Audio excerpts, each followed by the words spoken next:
അങ്ങനെ toy Story 5 കണ്ടിരിക്കുകയാണ്. And cinema എങ്ങനെയുണ്ട് എന്ന് ചോദിച്ചാൽ അതിഗംഭീര ആനിമേഷൻ, അത് ഒരു എപ്പിക്യു സ്ക്രീനിൽ ഫുൾ സ്ക്രീനിൽ കാണാൻ പറ്റി എന്നുള്ള കാര്യത്തിൽ ഞാൻ വളരെയധികം സന്തുഷ്ടനാണ്. ആകെയുള്ളൊരു സങ്കടം പടം 3Dയിലായതുകൊണ്ട് തന്നെ ആ ഒരു ഫുൾ വൈബ്രൻസിൽ, ആ ഒരു ഫുൾ മാക്സിമം പൊട്ടൻഷ്യലിൽ എനിക്ക് പടം കാണാൻ പറ്റിയില്ല. 3D ഗ്ലാസ് ഇട്ടത് കൊണ്ട് തന്നെ വിഷ്വൽസ് ഒക്കെ കുറച്ച് ഡള്ളായി. ബട്ട് സ്റ്റിൽ വിഷ്വലി പടം അതിഗംഭീരമായിരുന്നു. ആൻഡ് ഫ്ലാറ്റ് ആസ്പെക്ട് റേഷ്യോയിലായിരുന്നു പടം ആക്ച്വലി പ്ലേ ചെയ്തത്. അതുകൊണ്ട് തന്നെ ആ ഒരു എപ്പിക്യു സ്ക്രീനിൽ ഫുൾ സ്ക്രീനിൽ എനിക്ക് കാണാൻ പറ്റിയതിൽ ഭയങ്കര സന്തോഷമായിരുന്നു. ആൻഡ് അതുപോലെ തന്നെ മ്യൂസിക്കിൻ്റെ കാര്യത്തിലേക്ക് വരികയാണെങ്കിൽ ആസ് യൂഷ്വൽ ടോയ് സ്റ്റോറി ഫ്രാഞ്ചൈസിത്തെ മ്യൂസിക്കാണ്. ഒബ്വിയസ്ലി പറയേണ്ട ആവശ്യമില്ല. വളരെ നൊസ്റ്റാൾജിക് ഫീലിംഗ് തരുന്ന, വളരെ പോസിറ്റീവ് എനർജി തരുന്ന, വളരെ ഗംഭീര ബാക്ക്ഗ്രൗണ്ട് മ്യൂസിക് തന്നെയാണ് ക്രിയേറ്റ് ചെയ്ത് വെച്ചിരിക്കുന്നത്. ആൻഡ് ഓബ്വിയസ്ലി വോയിസ് ആക്ടേഴ്സൊക്കെ ഐക്കോണിക് വോയിസ് ആക്ടിംഗ് ആണ്, അത് പറയേണ്ട ആവശ്യമില്ല. എല്ലാവരും അതിഗംഭീരമായിട്ട് തന്നെ അവർക്ക് കിട്ടിയ ക്യാരക്ടേഴ്സ് ഓരോരുത്തരും ചെയ്തിട്ടുണ്ട്. ബട്ട് പടത്തിൻ്റെ കാര്യത്തിലേക്ക് വരികയാണെങ്കിൽ ഫസ്റ്റ് ഹാഫ് എനിക്ക് പേഴ്സണലി ഭയങ്കര വലിയ നിരാശയാണ് സമ്മാനിച്ചത്. അഥവാ ഫസ്റ്റ് ഹാഫ് കഴിഞ്ഞപ്പോൾ ഞാൻ സത്യം പറഞ്ഞാൽ പടം കൈവിട്ടു പോയി.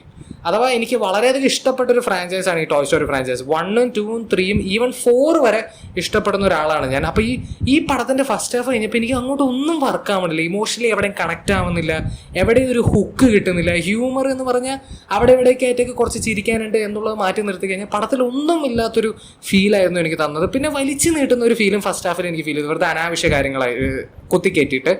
പക്ഷെ സെക്കൻഡ് ഹാഫിലേക്ക് പടം കയറിയപ്പോൾ പടം ഒരു 1.5 കംബാക്ക് അടിച്ചു എന്ന് തന്നെ പറയേണ്ടി. ഒരു സെക്കൻഡ് ഹാഫ് പടം കത്തി കയറി എന്ന് പറഞ്ഞാൽ തുടങ്ങിയപ്പോൾ തന്നെ പടം സെക്കൻഡ് ഹാഫിൽ കത്തിക്കയറാൻ തുടങ്ങി. അഥവാ ഓരോ സീനും ഇങ്ങനെ മെച്ചപ്പെട്ട് വരുന്നു. ഓരോ സീനും നമ്മൾ ഒരു സീൻ കണ്ട് അടിപൊളിയാണെന്ന് പറയുമ്പോൾ അടുത്ത സീൻ അതിലും മികച്ചതായിരിക്കും. അങ്ങനെ ലെവൽ കൂടി അവസാനം ഒരു പീക്ക് ലെവലിൽ തന്നെയായിരുന്നു പടം എൻഡ് ചെയ്തത്. നല്ലൊരു ഇമോഷണൽ ഹൈയിൽ, നല്ലൊരു നമ്മൾ പടം തിയേറ്ററിൽ നിന്ന് കണ്ടു കഴിഞ്ഞ് ഇറങ്ങുമ്പോൾ ഒരു നൊസ്റ്റാൾജിക് ഫീലിംഗ് കൂടെ വളരെ സന്തോഷത്തോടെ തന്നെ തിയേറ്ററിൽ നിന്ന് ഇറങ്ങുന്നതായിരിക്കും. അത് ചെറിയ കുട്ടികളായാലും മുതിർന്നവരായാലും എൻ്റെ ഒരു പേഴ്സണൽ ഒപ്പീനിയൻ അതേ ഒരു എക്സ്പീരിയൻസ് തന്നെയാണ് കാണാൻ സാധിക്കുക. എസ്പെഷ്യലി നിങ്ങൾ ടോയ് സ്റ്റോറി ഫ്രാഞ്ചൈസ് കണ്ടു വളർന്ന ഒരാളാണെങ്കിൽ നിങ്ങൾക്ക് ഈ പടം ഇമോഷണലി കുറേ ഭാഗങ്ങളിൽ ഹിറ്റ് ചെയ്യും. കുറേ ഭാഗങ്ങൾ കാണുമ്പോൾ നിങ്ങൾക്ക് ഭയങ്കര സന്തോഷമാവാൻ ചാൻസ് ഉണ്ട്, ഭയങ്കര ഒരു പോസിറ്റീവ് എനർജി വരാൻ ചാൻസ് ഉണ്ട്. കുറേ ഭാഗങ്ങൾ ഭയങ്കര നൊസ്റ്റാൾജിക് ആയിരുന്നു.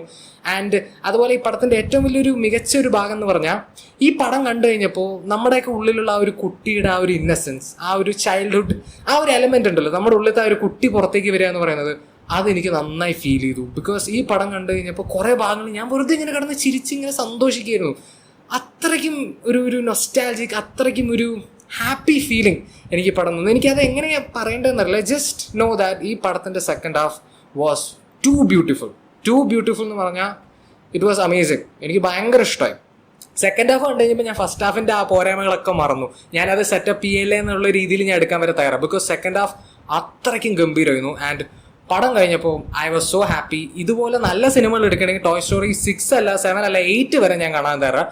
പക്ഷെ ഒരു കാര്യം ആലോചിച്ചാൽ മതി, ഒരു സിനിമ മതി ഈ മൊത്തം ഫ്രാഞ്ചൈസിന് പേര് ദോഷം ഉണ്ടാക്കാൻ. അപ്പോൾ സൂക്ഷിച്ച് കണ്ടു നോക്കി ഉണ്ടാക്കാം. പക്ഷെ നല്ല സിനിമകൾ ഉണ്ടാക്കണം. ഇനി എത്ര ടോയ് സ്റ്റോറി സിനിമകൾ കാണാൻ വരെ ഞാൻ തയ്യാറാണ്.